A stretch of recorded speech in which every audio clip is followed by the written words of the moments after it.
Почитувани, добар ден. Започнуваат вестите на Канал 8. Реализирана е одлуката на Советот на општина Кочани за распределба на вишокот лаптоп компјутери, што стоеја неискористени во локалната самоуправа.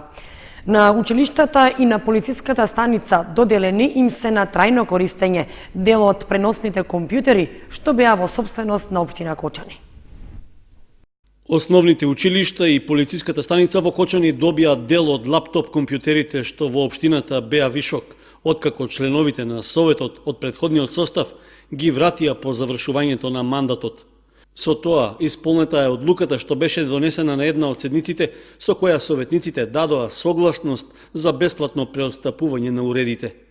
Според писменото известување од локалната самоуправа, по еден лаптоп добиле основните училишта Свети Кирил и Методи, Никола Карев, Раде Кратовче, Малина Попиванова и Крсте Петков Мисирков.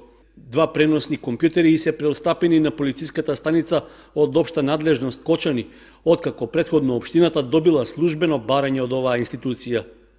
Сите преносни компјутери што се преостапени се од ист модел и произведени во 2013 година.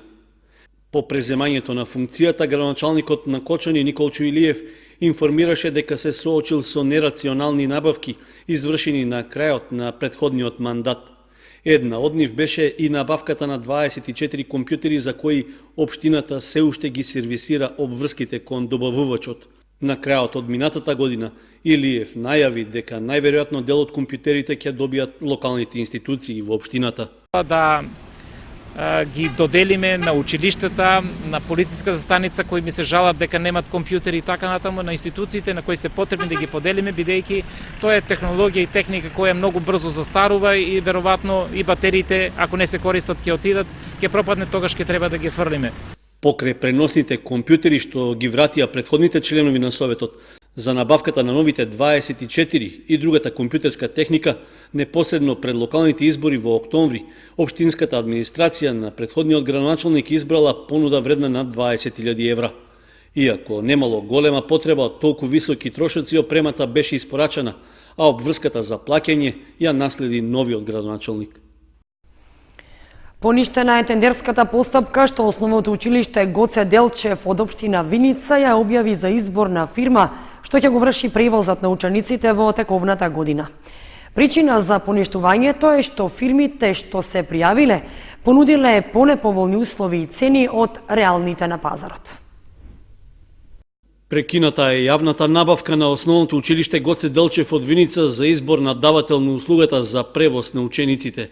На почетокот од оваа година, училиштето ја започна вообичаената тендерска постапка со која бараше една или повеќе фирми што ќе ја дадат услугата. Сепак, според официјалното известување од Бирото за јавни набавки, пријавените понудувачи не ги почитувале условите во повикот, односно понудиле повисоки цени од реалните на пазарот, а за една од релациите на кои требаше да се превезуваат ученици не била добиена ниту една понуда. Според пресметките за трошоци, по ученик се планираше за бесплатниот превоз за тековната година да се потрошат над 1.080.000 денари, без давачките за данок на додадена вредност. Со распишаниот тендер се планираше да се обезбеди превоз за 113 ученици, од кои најголем дел учат во Централното училиште Гоце Делчев, како и во неговите подрачни објекти. За делот број 1 од јавната набавка, што се однесува за превоз на ученици кои живеат во ромското мало, не се пријавил ниту еден понудувач. За останатите 4 линии пак, од Јакимово, Виничка, Кршла и од Црн Камен до Виница и обратно, како и од Калиманци до Истибање и обратно, биле понудени повисоки цени од реалните на пазарот. За сега нема информации кога и под кои услови постапката за набавка ќе биде повторена, но со оглед што второто полугодие од оваа учебна година е започнато, најверојатно тоа ќе се случи наскоро. Кај жените карцином на дојка, кај мажите карцином на простата се најзастапени малигноми кај луѓето во општините што ги покрива Центарот за јавно здравје Кочани.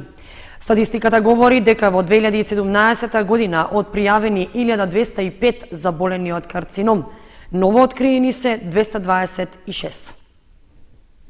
Секојдневно расте бројката на лица со дијагностициран карцином. Статистиките покажуваат дека се намалува и старосната граница. Се почесто млади лица имаат карцином. Карциномот подеднакво се појавува и кај мажите и кај жените.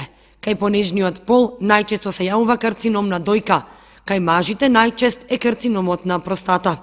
Во 2017 година пријавени вкупно 1205 лица заболени од малигни неоплазми. Ново откриени се дури 226 во Кочани, велат од Центарот за јавно здравје.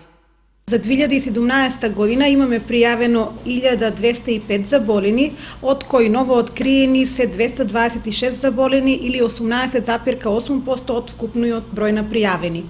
Доколку се погледне процентуално кај мажите и кај жените најзастапен е карциномот на дојка, со тоа што имаме вкупно пријавени 326, а ново откриени во 2017 година се 53 заболени или во проценти прикажано 16,2% од вкупниот број на заболени. Додека кај мажите најзастапени се карциномот на простатата и тоа со вкупно имаме пријавено 125 заболени, 2017 година ново откриени се 28 заболени или 22,4%. Бројот на ново откриени заболени од карцином расте. Споредбено со 2016 година, вкупен број имало пријавено 982, од кои ново откриени биле 185 лица, што значи во 2017 година овој број се зголемил за 223 лица на вкупниот број, а бројот на ново откриени се зголемил за 41 лице. Тоест бројот на ново откриени е зголемен за 18,2% во општина Кочани и соседните општини. Лекарите велат дека најчести ризик фактори за заболување на карциномот на дојка се наследниот фактор, генските промени, личната историја на пациентката, зрачењето во млада возраст, а во превенцијата од болеста ги насочуваат здравиот начин на живот и исхрана, само прегледот на дојките и најважно, редовните контролни прегледи кај специјалист. Годинава, 5 февруари, Светскиот ден за борба против карциномот, се одбележува со кампања насочена кон подобра информираност, како и едукација за зголемена свесност за превенција од малигните заболувања. Праксата укажува дека добар дел од заболените своите први прегледи ги прават во поодмината фаза. Заврши откупот на тутун. Во откупниот пункт на Алијанса во Виница откупени се околу 40 тони тутун. Тутунарите се подготвуваат за новата реколта. Најдоцна до 31 март, пред да склучат договори за откуп, мораат да го пријават новото производство за оваа година. Иако официјално откупот на тутун завршува на 15 март, поради тоа што се откупени сите количини на тутун, откупот заврши порано, заклучно со крајот на месец јануари, информираат од подрачната единица на Министерството за земјоделство, шумарство и водостопанство во Виница. Од подрачната единица во Виница велат дека во откупниот пункт Алијанса откупени се вкупно 40 тони тутун по цена од околу 200 денари за килограм. Тутунарите годинава се задоволни затоа што постигнаа одлична цена. Просечната цена годинава изнесува 214,8 денари за килограм. Тутунот годинава е со добар квалитет, а приносот се движи околу 150 килограми од декар. Инаку од почетокот на месец февруари почна пријавувањето на новото производство на тутун за 2018 година. Секој земјоделец кој има намера годинава да ја одгледува оваа култура, мора да има евидентен лист кој ќе се користи за склучување на договорите за откуп со монополите. Пријавувањето се врши во подрачните единици на Министерството за земјоделство, каде што е местото на живење на производителот, независно каде се наоѓаат површините со тутун. Земјоделците треба да добијат евидентен лист со сите катастарски парцели на кои ќе садат тутун, според типови и количества кои ќе се внесува во регистарот на земјоделските стопанства.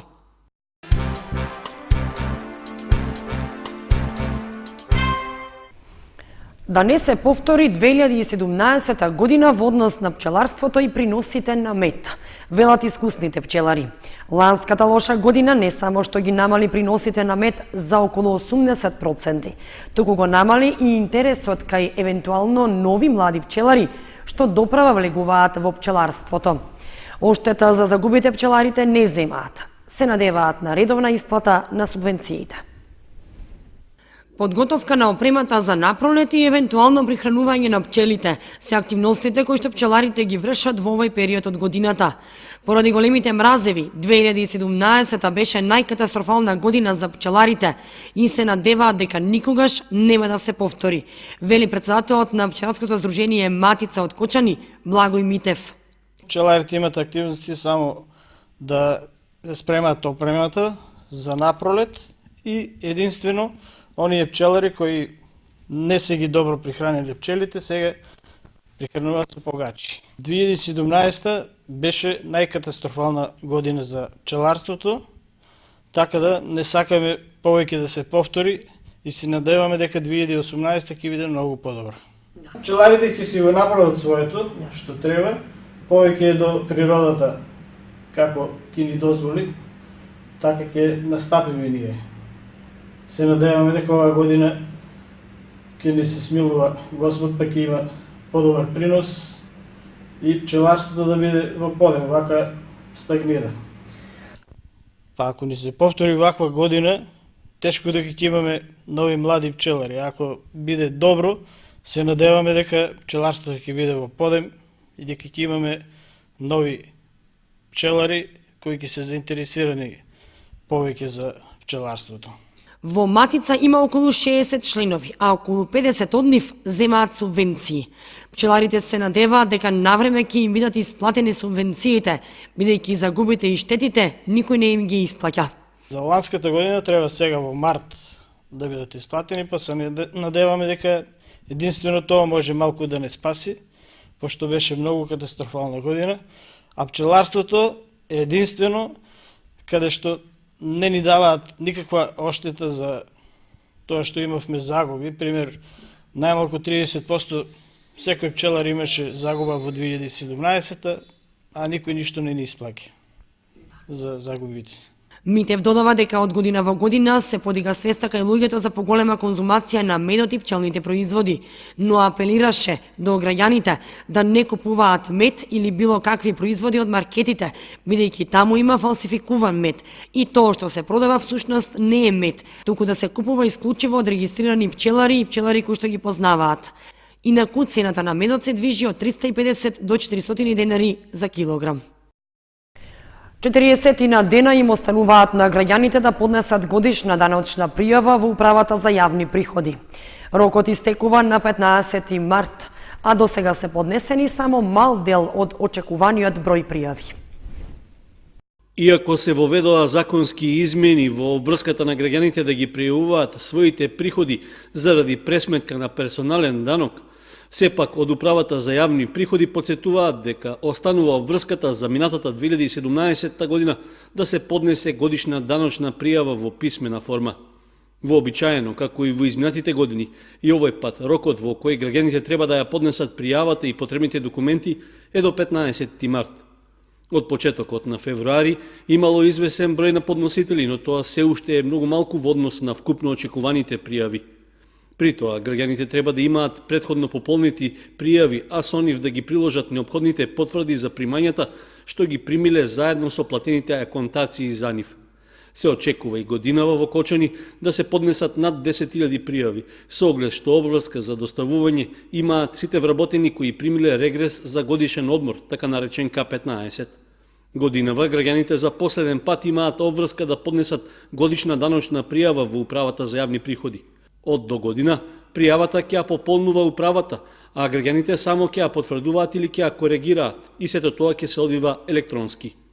Годинава обврска за поднесување пријава имаат сите граѓани кои оствариле приходи во земјата и во странство, при што вклучени се личните примања, приходи од самостојна дејност, приходи од имоти и имотни права, од авторски права и права од индустријска сопственост.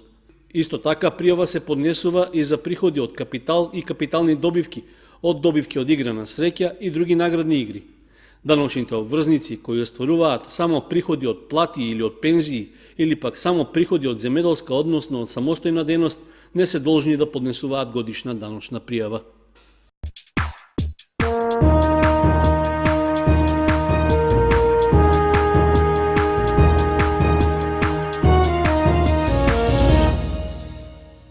Следува информацијата од спортот. Фудбалскиот клуб Осогово постигна победа од 1:0 на првиот пријателски контролен надпревар, што викендов на домашен терен го одигра против Кожув. Добрата игра што ја прикажаа жолтосините можеше да им донесе и повисока победа. Обновениот и подмладен состав на фудбалскиот клуб Осогово викендов го одигра првиот од неколкуте закажани пријателски контролни надпревари пред почетокот на пролетниот дел од првенството во втората фудбалска лига Исток. На стадионот Никола Мантов во неделата гостуваше тимот на Кожув од Гевгелија, кој беше надигран од домакините, а на крајот кочанскиот второлигаш заслужено славеше победа од 1:0. Стрелец на единствениот гол во 39-та минута беше Владимир Жоглев, кој во таборот на жолто-сините дојде во преодниот период. Осогово можеше лесно да дојде во водство и многу порано, но контранападот во формација 3-1 не беше искористен, откако противничкиот голман Ников го одбрани ударот на домашниот играч Слаген Митевски. Тренерот Крсте Крстев во 60-та минута од мечот реши да го промени комплетниот тим, па на терен влегоа нови 11 фудбалери. Иако темпото на играта падна, сепак нашата екипа лесно можеше да дојде до водство од 2:0. Најпрвен Чичевски од слободен удар ја погоди пречката од голот, а неколку минути полесно Ангеловски убаво биеше од 20 на метри, но неговиот удар заврши неколку сантиметри покрај стативата. Иако ова беше прв контролен надпревар, радува фактот што во екипата владее работна атмосфера, а доказ за тоа е и резултатот. Посебно ако се земе предвид дека Кожув го дели третото место на табелата, има 25 бода, односно 17 повеќе од нашиот клуб. Следниот пријателски контролен меч за фудбалскиот клуб Осогово е веќе в среда, кога екипата ќе патува во Прилеп на надпревар против прволигашот Победа.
Почитувани, тоа беше се што ви подготвивме за ова понеделничко издание на вестите на Канал 8. Ви благодариме што бевте со нас. Довидување.